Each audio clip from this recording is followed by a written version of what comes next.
Good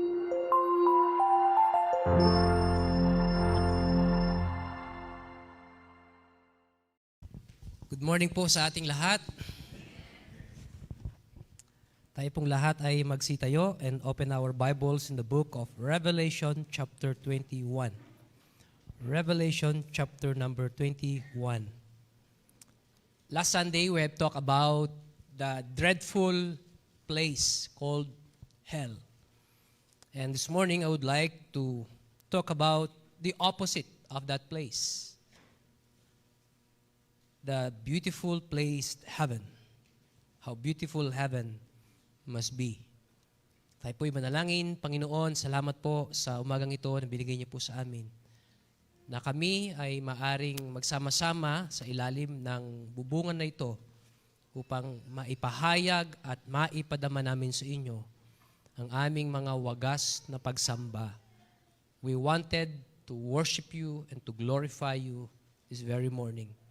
And as we study your word, I pray, dear God, that you would enlighten us, open our eyes, our minds, and our hearts in all truth in regards to this beautiful place called heaven. And may you be glorified in this study. In Christ we pray. Amen. Maraming salamat po. Tayo po ay maaari ng makopo. Revelation 21 verse 1 to 5. Revelation 21 verse 1 to 5. Magkaroon tayo ng salitang pagbasa dito hanggang sa makarating tayo sa verse 5. Sabi niya sa verse 1, "And I saw a new heaven and a new earth, for the first heaven and the first earth were passed away, and there was no more sea."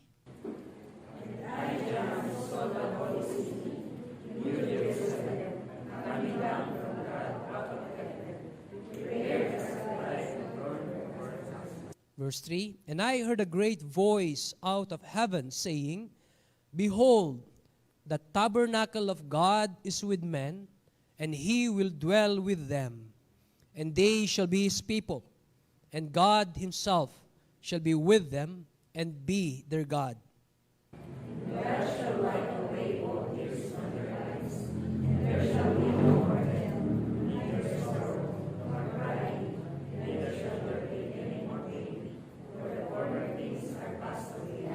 Sabay-sabay po tayo sa verse 5. "And he that sat upon the throne said, Behold, I make all things new. And he said unto me, Write, for these words are true and faithful." Maraming salamat. At pwede na tayo maupo ngayon. Yan. This is a very interesting topic. Heaven. And we all know na ang mga pupunta po sa langit ay yung mga taong may Kristo sa puso. Yung mga taong tumanggap sa Panginoon. Sila yung mga pupunta po sa langit. Ang problema, wala pa ni isa sa atin ang nakakita na sa langit. Ang nakikita lamang natin ay yung panlabas, yung kalawakan. As far as the eyes could see, yun lang ang nakikita natin. But beyond that, that is the residence of God. Doon tayo tutungo pagkatapos ng buhay natin sa mundong ito. Unfortunately, people will not go to heaven. May mga taong hindi pupunta doon. Yung mga taong tumanggi sa Panginoon, yung mga taong hindi naniniwala sa Diyos, they won't be there. They will go to a different place. At hindi langit. Ngayon tayo, lalo na ako, meron akong ugali na kapag merong pupuntang lugar, I always make an ocular visit. Noong in-invite ako ni Pastor Kunan na mag-speak sa kanilang youth camp sa Norsagaray. Anong province ba yun? Bulacan ba yun? Bulacan, tama? Norsagaray. Tininan ko kagad sa mapa kung nasaan yung Norsagaray. So yung date before the day, pumunta na kami doon, nag-travel na kami at hinanap ko na yung venue. Nagkaligaw-ligaw kami hanggang sa nakita din namin. Sabi ko, paano kung yung araw mismo ng event, doon tayo pumunta at nagkaligaw-ligaw tayo. Tapos na yung camp, doon pa lang tayo nakapunta. Kaya buti na lamang, maga tayong pumunta. Ocular visit. Pag mayroong retreat, yung mga leaders natin, nag-ocular visit kami. I wanted to make sure kung maganda yung lugar, kung may tuwalya ba doon, may malinis ba yung kwarto, maganda ba yung surroundings, mag-enjoy ba yung mga tao doon, yung bowl, lumulubog ba? Yung mga ini-inspect ko sa mga lugar na pinupuntahan. Kapag mag-iisay ka sa ibang lugar, I always make an ocular inspection.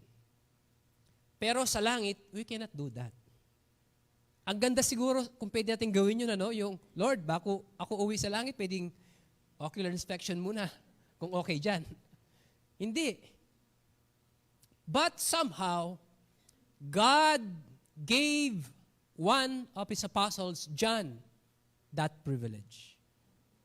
When he was in the Isle of Patmos, God showed John a vision. At doon sa vision na yon, ipinakita ng Diyos yung langit sa kanya. At sinulat ni John yung nakita niya sa langit. Dito sa mga talata na binasa natin. At pansinin ninyo, wala siyang sinabi na ganito yung nakita ko sa langit. Kundi ang lagi niyang sinasabi, it is like, na parang ganito, katulad ng ganito. Sapagkat walang makikita sa mundo na kapareho sa langit. Palaging inihahalin tulad lamang niya sa mga bagay na nakita na natin sa mundo dito, yung mga nakita niya sa langit, at least yun yung pinakamalapit na pwede nating maintindihan yung sinasabi niya sa atin na nakita na niya sa langit. There's nothing in comparison sa ganda na nakita niya sa langit sa mga nakita natin dito sa lupa. Isang klase ng kagandahang hindi pa nasilayan ng mga mata ng tao. Doon mo lang sa langit makikita. Na napakaganda. Kahit ako, wala akong makitang salita to describe the beauty of heaven. Pero dito, ipinakita ng Diyos kay John. What a privilege. Yung binigyan ka ng tour doon sa lugar na titirahan mo someday na hindi binigay ng Panginoon sa atin. But it was given to John.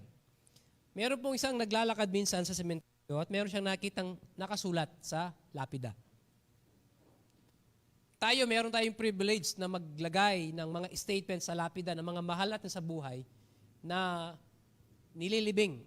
Yung panganay namin, nung nilibing siya, pinalagay ko sa lapida, 1 Samuel 12:23.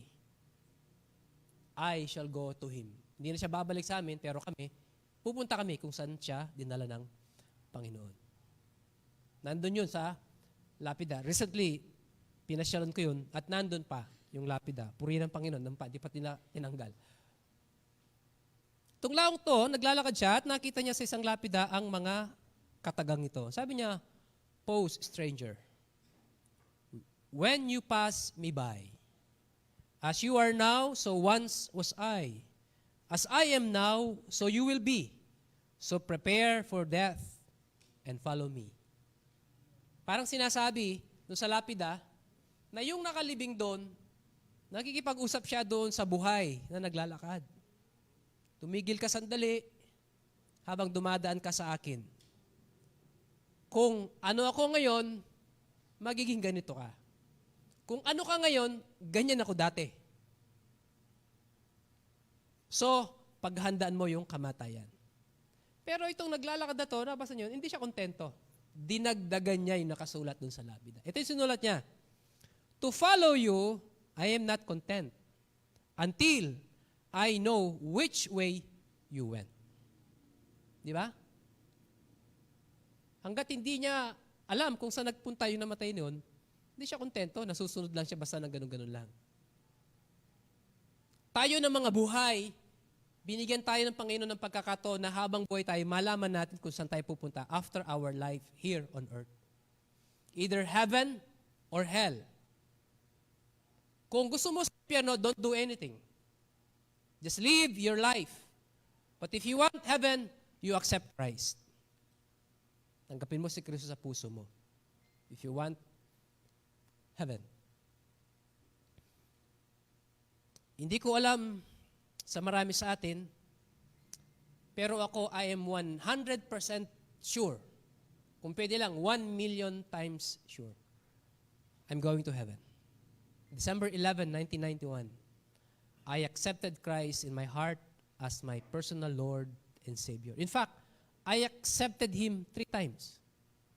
Nung nagkaroon ng funeral service sa neighborhood namin, nagkaroon ng preaching about gospel, tumanggap ako.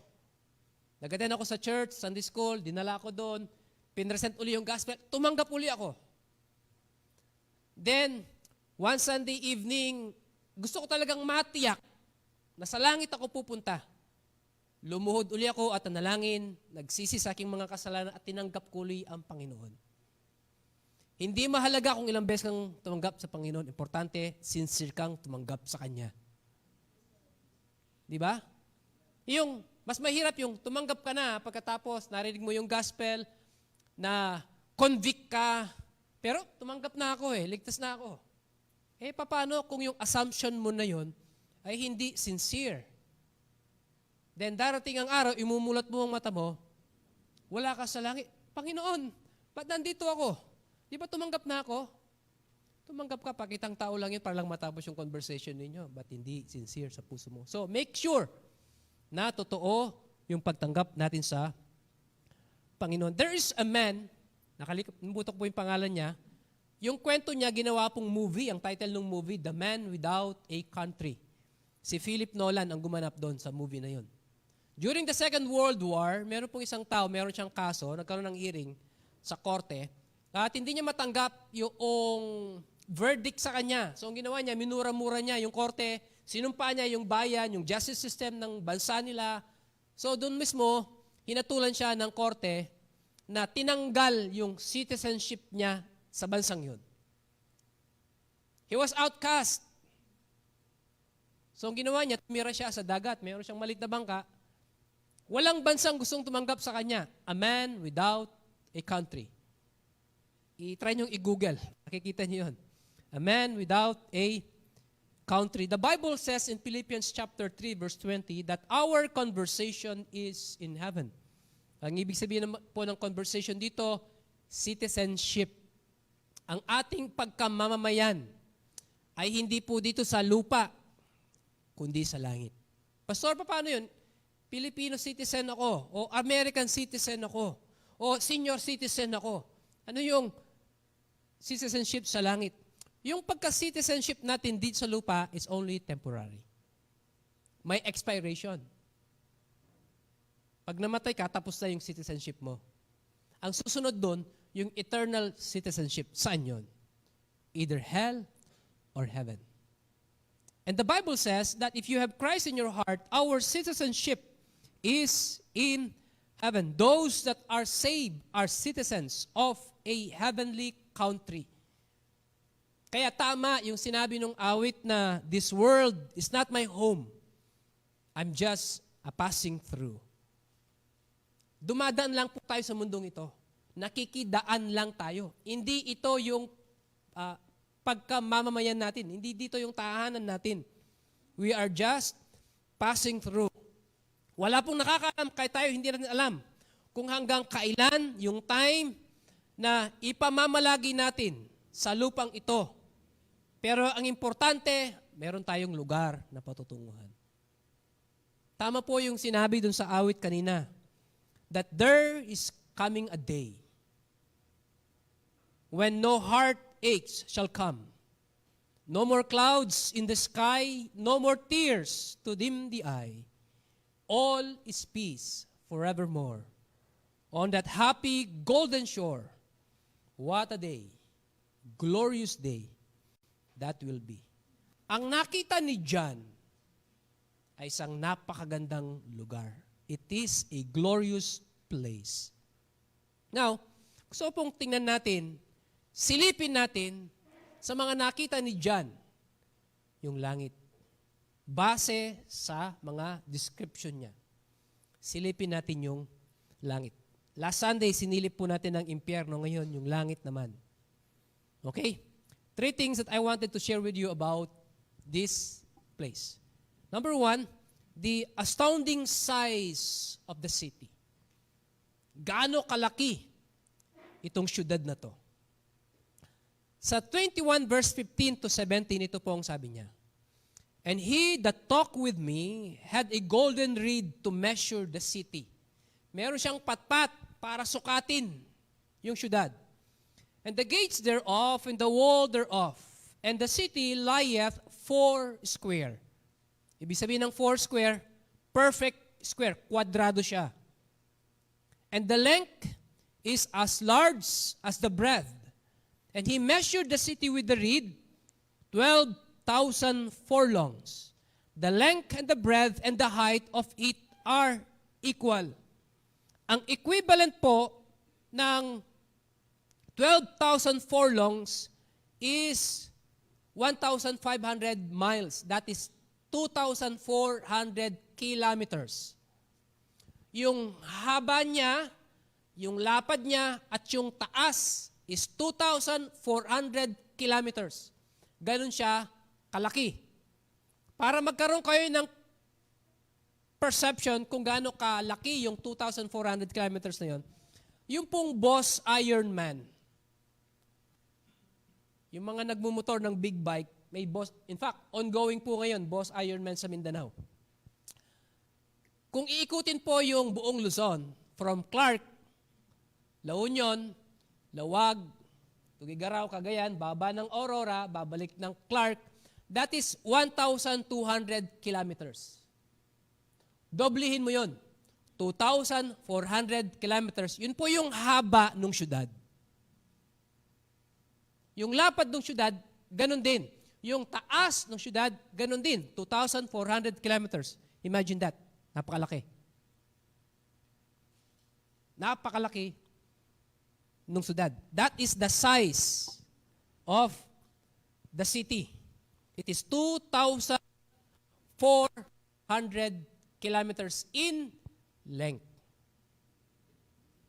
Kilometers na po ang pinag-usapan dito, hindi po meters. Kilometers. Napakalaki ng lugar na to. One person calculated that just the total base, yung pinaka-base lang po nito, nung syudad na to, would be 2,250,000 square miles. That is 3.6 square kilometers. Napakalaki. Yung pong size niya, pagsamahin niyo po yung Germany at saka France, 10 beses po ang ganun kalaki. Yung city. So that is just the base area. Ngayon, yung city, meron po siyang bakod. At yung bakod niya is 76.2 meters. Yung pong isang pyesa ng Sea Farlings is 20 meters. Antas na po nun. Yung pong pinaglagyan po natin ng ilaw sa likod, 20 feet po yun. Yung 20 feet is equivalent to 7 something meters. 7 meters. Pero yung bakod ng city na to is 76.2 meters. Napakataas na bakod. So that's the size of the city. Ngayon, yung sufficiency ng city, ilan yung ititira mo doon na? Yung pong present population po ng mundo po natin is more or less 8 billion. Yun po yung mga buhay. Kung isasama natin lahat ng mga nabuhay nung unang panahon hanggang ngayon, approximately, meron pong nag-compute niyan, yung Department of Eugenics. Ang sabi niya, there have been approximately 32 billion people na nabuhay at nabubuhay ngayon sa mundo. 32 billion. Ngayon, kung yung 32 billion na yun na tao ay save lahat at pupunta sa langit, at tayong mga buhay pupunta din sa langit, lahat daw tayo ay magkakaroon ng tig-isang kwarto sa syudad na yun. Gaano kalaki yung kwarto natin? Yung kwarto natin, because of the size of the city, ang bawat isa ay magkakaroon. Ito pong building natin mula po sa kinalalagyan ni Brother Jonas hanggang kay Brother Mel, hanggang sa likod, that is 80 square meters. Dinugtugan po natin ng 6 na metro dito. So most likely 100 something meters yan. Yan po yung size ng kwarto na to. 100 something meters. Pero doon sa langit, ang magiging kwarto daw natin is 316 square kilometers. Hindi po meters. Kilometers ang kwarto ng bawat isa. No wonder ang sabi ng Panginoon sa John 14:6, "In my Father's house are many mansions." Gaano kalaki yung mansion mo? It's 316 square kilometers. Yun, kung lahat ng tao na nabuhay sa mundo ay pupunta ng langit. Eh hindi naman lahat pupunta ng langit. Bawasan natin, conservative estimate. Kung kalahati lang nung 32 billion ang pupunta sa langit, sabihin natin kalahati lang. Yung pumunta sa impyerno, kalahati pupunta sa langit. Pero I doubt kalahati yung pupunta sa langit. Baka mas kokonti pa doon. Sabihin natin, kalahati lang. So, ita-times 2 mo ngayon yung 316 square kilometers na kwarto. Magiging 6,000, tama ba? Square kilometer siya. Gaano kalaki yun? Yung kwarto mo, from here to Lawag. Gaano siya kalaki? Pastor, paano yun? Kung yung kusina ko nasa Tarlac, yung CR ko nasa Lawag. Bago pa ako makarating sa CR, tumulo na sa dagupan. Si Fidel, tinanong niya ako minsan, dati may CR ba sa langit? Sabi niya. Nagulat ako, napatigil ako. Nag-isip ako, akala ko alam ko na lahat. Oo nga, ano ka ako? May CR ba sa langit? Sa tingin niyo, may CR ba sa langit? Di ba, Daddy, sabi mo, mayroong puno doon na namumunga ng 12 klase ng bunga every month. At kakain tayo doon, hindi dahil gutom tayo, dahil gusto lang natin kumain. Kung kumakain tayo, ibig sabihin, dudumi natin yun. Eh, paano yun? May CR ba sa langit? Hindi ko siya masagot. Nag-research ako, nagtanong-tanong ako sa mga pastor, pati sa mga matatandang pastor, nagtanong ako. Until si Dr. Geiler, natanong na sa kanya to. Ang sabi niya, yung kinakain natin dito sa lupa are contaminated. At yung contamination na yun yung nilalabas natin. But the food in heaven is free of contamination. Pag kinain mo, i-absorb lahat yun ng katawan mo. Wala kang ilalabas. Therefore, ang conclusion ko, walang CR dun sa langit. Amen? So, wala na tayong CR na lilinisin dun. So, gaano kalaki yung mga kwarto natin dun? 316 square kilometers. Yun kung lahat ng tao save. Paano kung 25% lang ng mga tao ang naligtas? Out of 32 billion. I-multiply mo ng 4 yun. Yung 300. Napakalaking kwarto, mga kapatid. O, sagutin ko yung tanong kanina. Kusina mo nandito, CR mo nandun. Paano? Kung pupunta doon? 8 oras sa travel yun. Sabihin natin sa langit, walang traffic. Mabilis. 6 hours lang. Matagal pa rin. Pero alam nyo sa langit, since God's going to give us a glorified body, yung katawan natin hindi na sa subject sa gravity, hindi na sa subject sa matter, tatagos tayo. Sabi ni Dr. Geiler noon, yung time of travel ng tao sa langit, dahil glorified body tayo, is at the speed of thought. Halimbawa ngayon, nandito ako sa pulpito. Iniisip ko ngayon na ako ang nagbukas ng gate namin sa Salem para ilabas yung sakyan papunta sa church. yung isip ko nag-travel from here to Salem. Ganun kabilis. Yung travel natin sa langit, ganun din kabilis. At the speed of thought.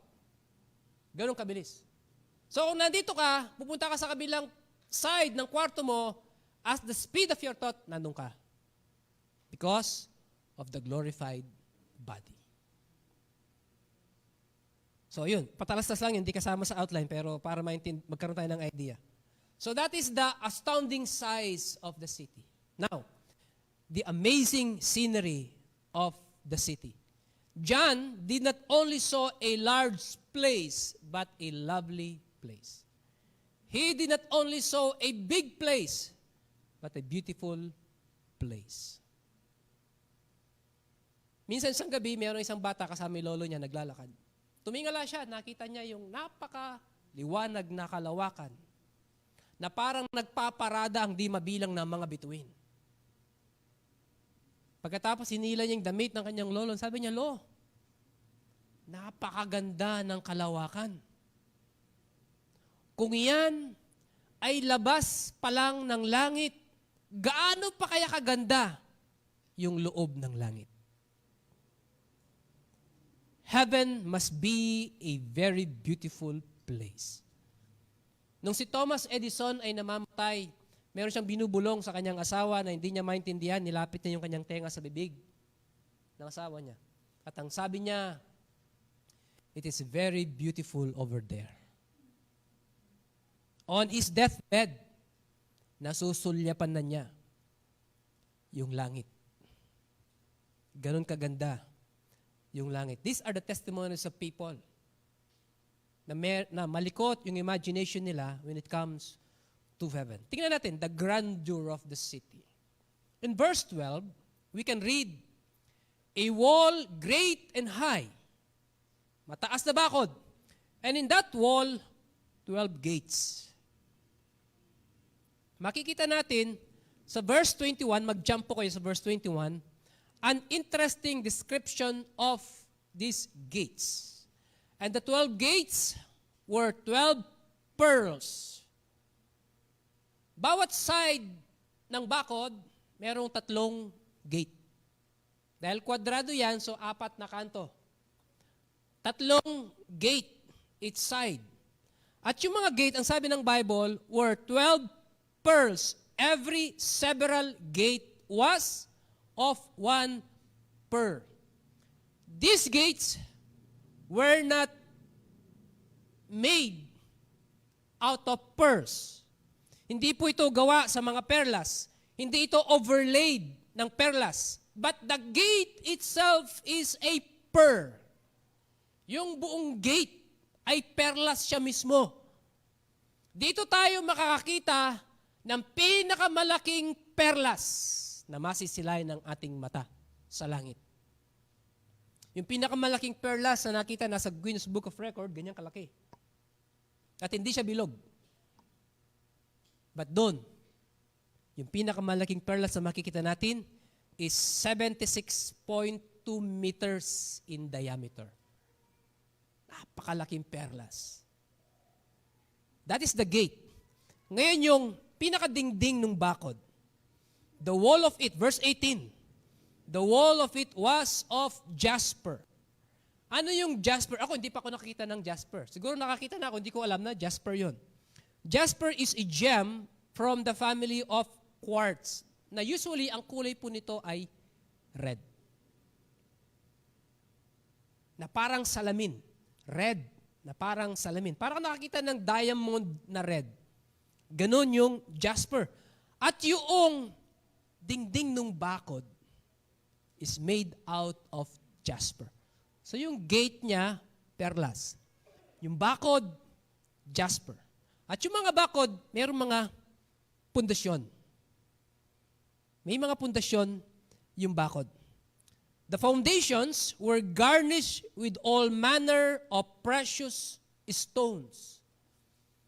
Nababalutan ng lahat ng mamahaling mga bato, yung bawat pundasyon.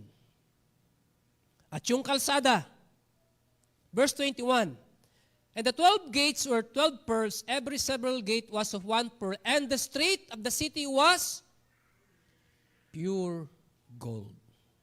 May nabasa akong kwento, hindi naman ito totoong nangyari. Hindi siya true to life. Kwento lang.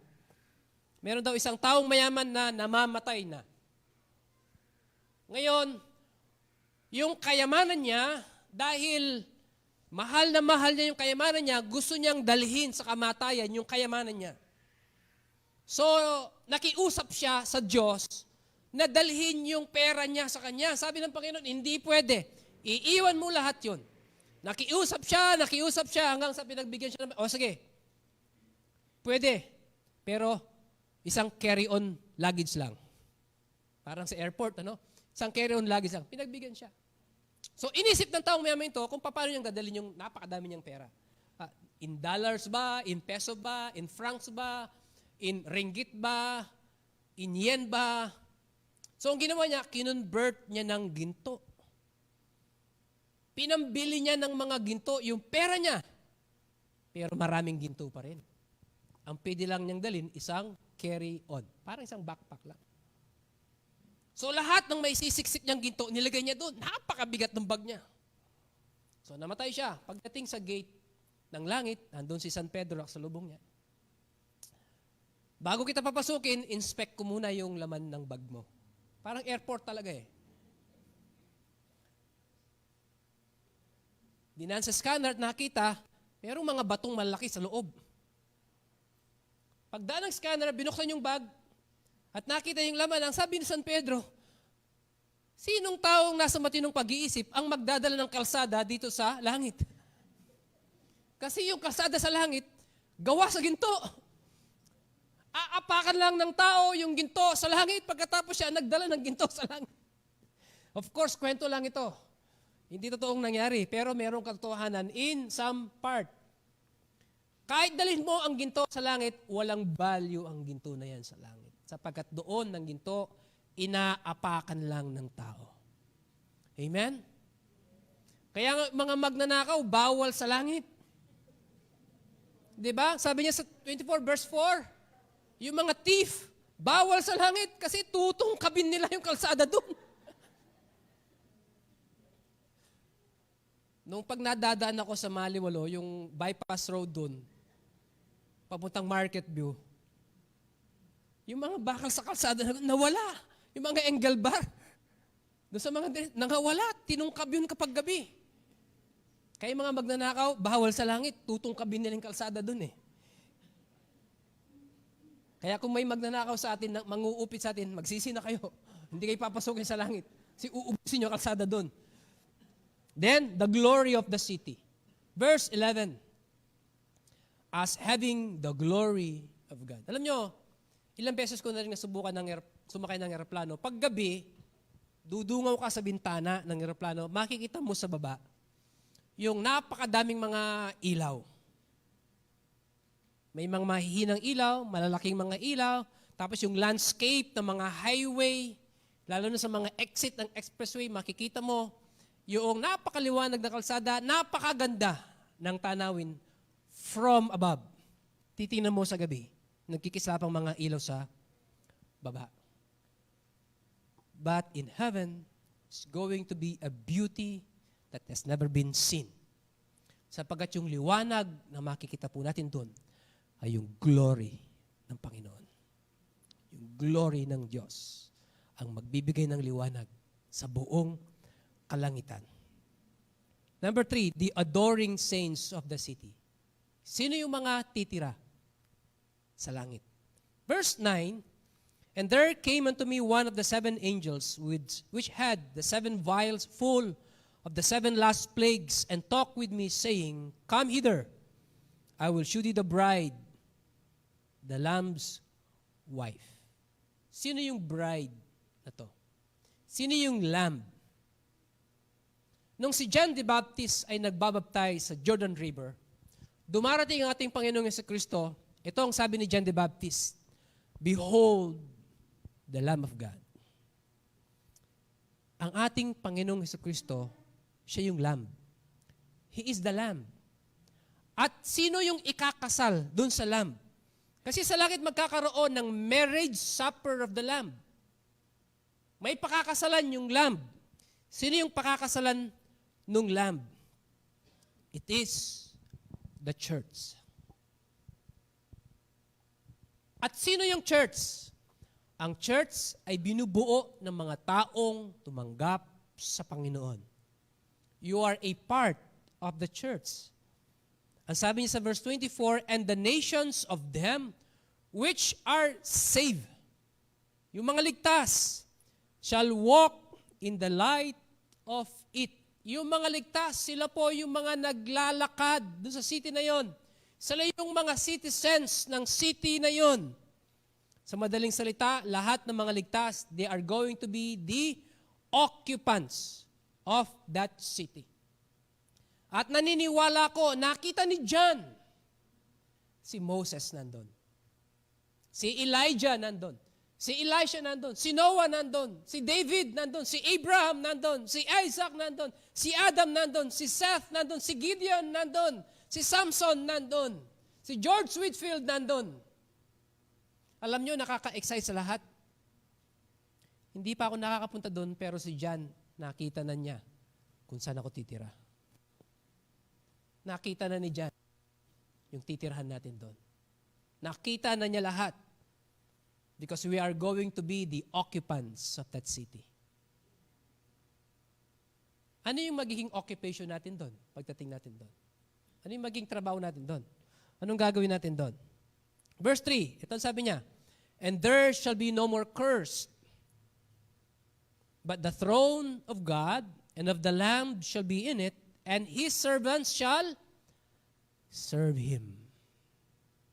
The word serve was mentioned 3 times, and it all in reference to render homage or worship. Wala po tayong gagawin doon kundi sumamba sa Diyos. Holy, holy, holy, Almighty God. Sasambahin po natin siya pagdating natin sa langit. Kaya dito pa lamang po sa lupa, sinasanay na natin ang sarili natin sa pagsamba sa Panginoon. Kung dito, lakwandasan ka ng Sunday, day in, day off, parang Christmas light tayo, nandito ka, next Sunday, wala ka. Pagdating sa langit, maninibago ka, wala tayong ibang gagawin doon kundi sumamba sa Panginoon. That's going to be our occupation when we get to heaven. Bagamat marami pong mga mukhang makikita doon, but the face I wanted to see the most is the face of my Savior. Yun ang gusto kong makitang mukha doon. Yung mukha ng aking tagapagligtas. Yung marka ng mga pako sa kanyang mga kamay. Yung marka ng mga pako sa kanyang mga paa na nagsasabing ito yung pinagdaanan ng aking tagapagligtas.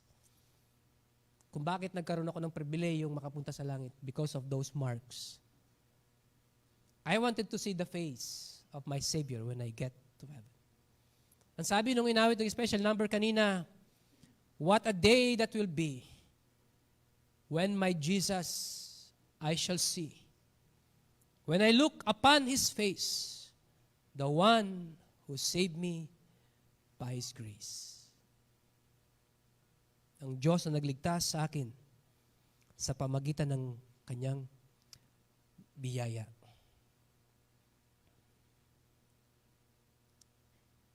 Gaano katagal tayong titira doon?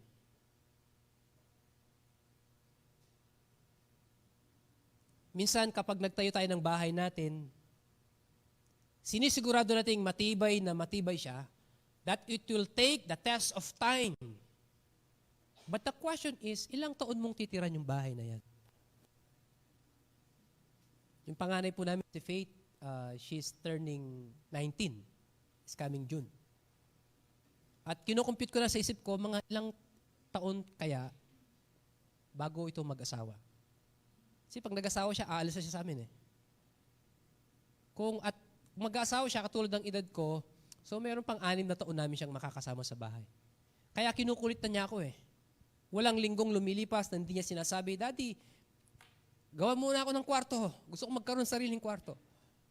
Nagkakasya naman sila doon sa kwarto nila. 5 silang natutulog doon.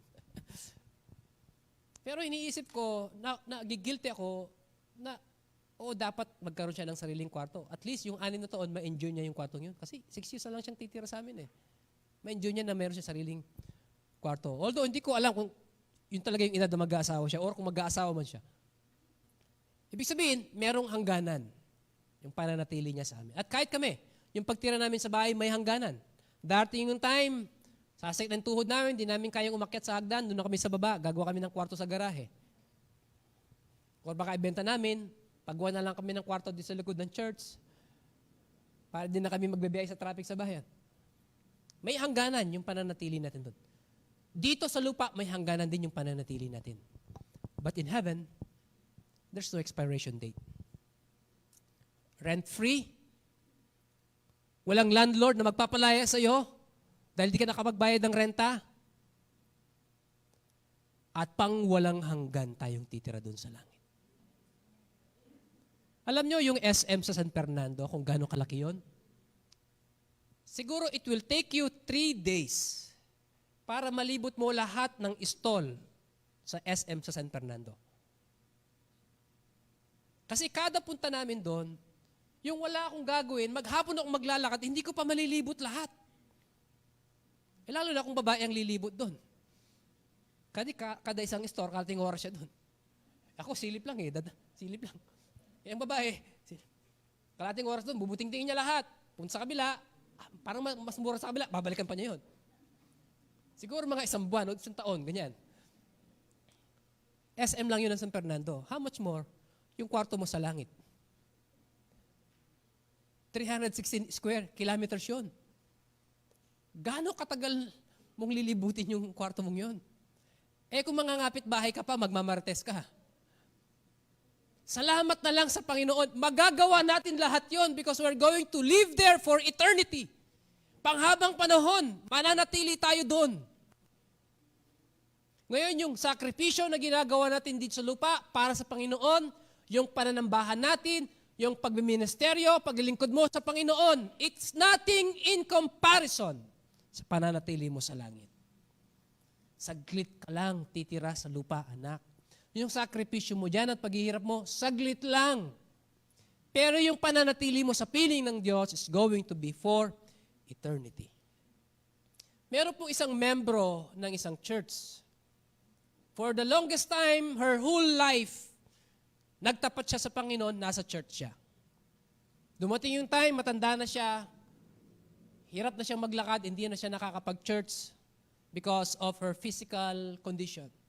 Tinawagan yung pastor niya, sabi niya, Pastor, could you drop by someday? Pasyalan mo ako dito. So pinasyalan siya ng pastor one Sunday afternoon after the service. Kinumusta niya, nagkumustahan sila. Nakahiga yung babae. Ang sabi niya sa pastor niya, all this time, I am grateful to the ministry of the church and I have enjoyed every single time I was there.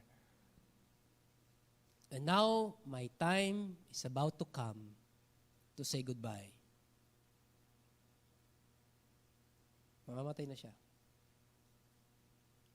Alam niyo yung asawa ni Pastor Ricky Gorenya, yung umawit dito, few Sundays ago. Yung napaka-close po nila sa amin, yung asawa niya nagkaroon ng malubang sakit.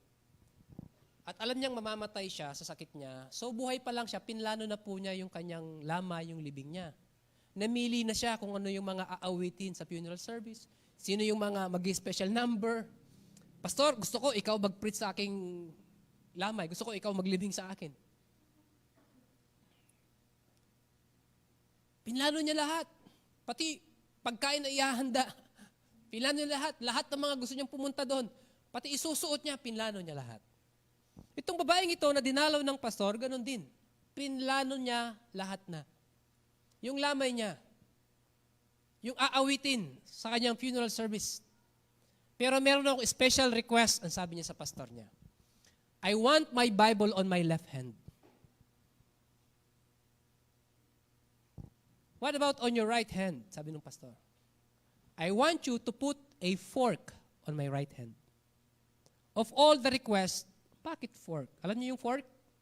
Kutsara. Fork. Oh, tinetest ko lang kayo kung gising pa. Okay? Tinidor. Sabi niya, pastor, sa lahat ng pwede mong i-request, bakit tinidor? Marami na tayong naging banquet sa church. And by experience, every time na matatapos tayong kumain, kinukolekta yung mga pinggan sa mesa natin. At palaging pinapaiwan yung fork. You know why? Because they are about to serve a cake or a pie. They're going to serve the best. Kaya pinapaiwan yung fork. And when people pass by my casket, they will see the fork on my right hand. And you will tell them the story. Though I am gone, the best is yet to come. Na-enjoy ko yung buhay ko bilang Kristiyano dito sa lupa, but the best is yet to come, and that is heaven. How about you? Malaki ba yung hope natin that the best is yet to come? Might as well enjoy yung pananambahan natin at yung paglilingkod natin sa Panginoon because the best is yet to come. The grandeur of heaven.